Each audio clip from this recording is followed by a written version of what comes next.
மேற்கு வங்கத்தில் எஸ்ஐஆர் பணிகளில் 58 லட்சம் பேர் பெயர் நீக்கப்பட்டிருக்கிறது. மேற்கு வங்க மாநிலத்தில் வாக்காளர் பட்டியலில் இருந்து 58 லட்சம் பெயர்கள் நீக்கப்பட்டிருப்பதாக அண்மை செய்தியை பார்க்கிறோம்.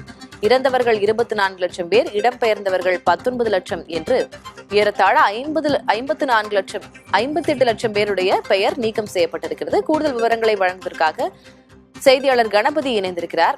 கணபதி, மேற்கு வங்கத்துல எஸ்ஐஆருக்கு அவ்வளவு எதிர்ப்புகள் இருந்தது. தற்போது அந்த பணிகள் எல்லாம் முடிவடைந்து பட்டியல் வெளியாக இருக்கிறது. 58 லட்சம் பேர் நீக்கப்பட என்ன காரணம்? என்னென்ன காரணிகளின் அடிப்படையில பெயர்கள் நீக்கப்பட்டிருப்பதாக சொல்லப்பட்டிருக்கு?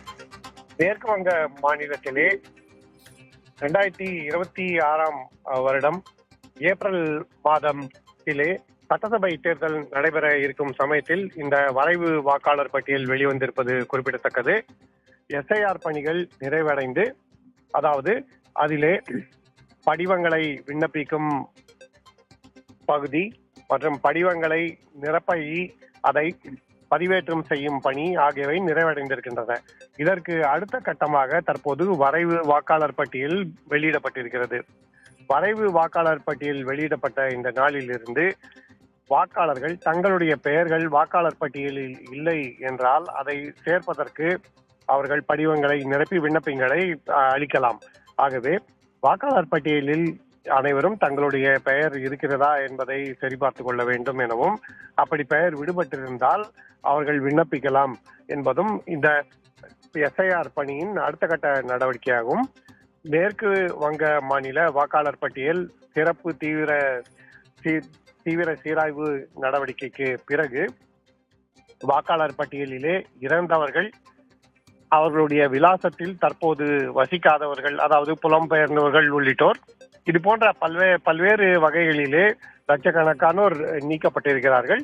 ஆகவேதான் தற்போது அதிலே அங்கே வசிக்கும் மக்கள் தங்களுடைய பகுதியிலே தகுதியுள்ள வாக்காளராக இருந்தும் பெயர் விடுபட்டிருந்தால் அவர்கள் அதை சேர்ப்பதற்கு விண்ணப்பிக்கலாம். இதையெல்லாம் செய்து முடித்த பிறகு இறுதியாக சட்டசபை தேர்தல் அறிவிக்கப்பட்ட பிறகு புதிதாக வாக்காளர்களை சேர்க்க முடியாது. அதற்கு முன்பாக தகுதியான வாக்காளர்கள் தங்களுக்கான படிவங்களை நிரப்பி தங்களுடைய பெயர்களை இணைத்துக் கொள்ளலாம். ஆகவே சர்ச்சைக்குரிய எஸ்ஐஆர் பணி மேற்கு வங்கத்திலே தற்போது முடிவடைந்திருக்கிறது. மேற்கு வங்கத்தில் உள்ள எல்லைப்புற மாநிலங்களிலே வங்கதேசம் மற்றும் மயன்மார் ஆகிய நாடுகளிலிருந்து ஊடுருவிய பலரும் வாக்காளர் பட்டியலில் இணைந்திருப்பதாக தொடர்ந்து புகார்கள் வந்து கொண்டிருந்தன. அத்தகையோரை நீக்க வேண்டும் என பாஜக உள்ளிட்ட கட்சிகள் வலியுறுத்தி வந்தன. அதே சமயத்தில் புலம்பெயர்ந்தோர் என்கிற காரணத்தால் மேற்கு வங்கத்தை சேர்ந்தவர்கள் பிற மாநிலத்தில் இருந்து வாக்காளர் பட்டியலிருந்து நீக்கப்படுகிறார்கள் எனவும், அதே போலவே போதிய ஆவணங்கள் இல்லாதோர், ரோஹிங்கியாக்கள் அல்லது வங்கதேசத்தை சேர்ந்தவர்கள் என வாக்காளர் பட்டியலிருந்து நீக்கப்படுகிறார்கள் எனவும் பல்வேறு புகார்கள் இருந்து வந்தன. இந்த புகார்களை எல்லாம் சரிபார்த்து இறுதி செய்வதற்கான கட்டம் தற்போது வந்துவிட்டது. ஏனென்றால் வரைவு வாக்காளர் பட்டியலிலே யார் தகுதியான வாக்காளர்கள் என்பதை தேர்தல் ஆணையம் குறிப்பிட்டிருக்கிறது. அது சரியா அல்லது தவறா என்பதை தற்போது சம்பந்தப்பட்ட வாக்காளர்கள் மற்றும் வாக்கு முகவர்கள், அதாவது பல்வேறு கட்சிகளைச் சேர்ந்த முகவர்கள், BLOக்கள் ஆகியோர்கள் அளிக்கும் தகவலின் அடிப்படையிலே திருத்தம் செய்வதற்கான இறுதி வாய்ப்பாக இது பார்க்கப்படுகிறது. செல்கவதி, 58 லட்சம் பேர் நீக்கம் செய்யப்பட்டிருக்கிறார்கள். இப்போ ஏற்கனவே 2002 ஒரு தீவிர திருத்தம் நடைபெற்றிருக்கும். அதுல எனக்கு வாக்காளர் அடையாள அட்டை இருக்கிறது, ஆனா வேறு இடங்களுக்கு மாறிவிட்டேன், அதனால இப்போ என்னுடைய பெயர் இல்லை அப்படின்னு நிறைய புகார்கள் வருவதற்கான வாய்ப்பு இருக்கு, வந்து கொண்டு இருக்கும். நம்ம அப்படியே அதை புரிஞ்சுக்கலாம். இப்போ அவர்கள் எல்லாம் மீண்டும் இதற்காக எப்போது படிவம் நிரப்ப வேண்டும்? அதற்கான நடைமுறைகள் என்ன? அதற்கான கால அவகாசம் என்ன?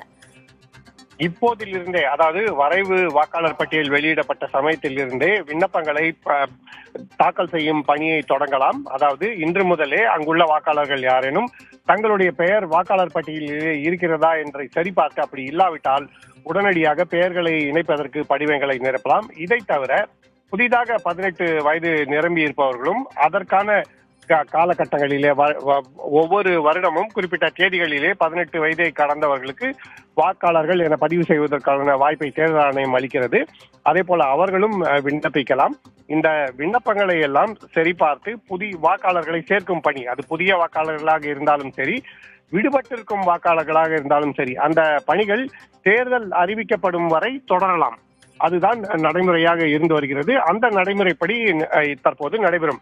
இந்த மேற்கு வங்கத்திலே தற்போது நடைபெற்று வரும் நடவடிக்கைகளின் முக்கியமான தாக்கம் என்னவென்றால், இதே போன்ற நடைமுறைகள் தான் தமிழ்நாட்டிலும் பின்பற்றப்படும், புதுச்சேரியிலும் பின்பற்றப்படும், கேரளாவிலும் பின்பற்றப்படும் என்பது.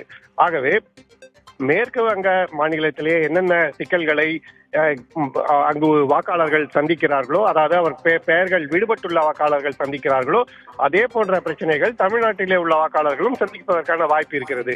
ஆகவே மேற்கு வங்கத்திலே எப்படி, எந்த முறையிலே இந்த பணிகள் நடைபெறுகின்றன, என்னென்ன சிக்கல்கள், என்னென்ன சவால்களை எதிர்கொள்ள வேண்டிய சூழல் ஏற்படுகிறது என்பதை பொறுத்து தமிழ்நாட்டிலும் அதே போன்ற தாக்கங்கள் ஏற்படுவதற்கான வாய்ப்பு இருக்கிறது. திலகவதி.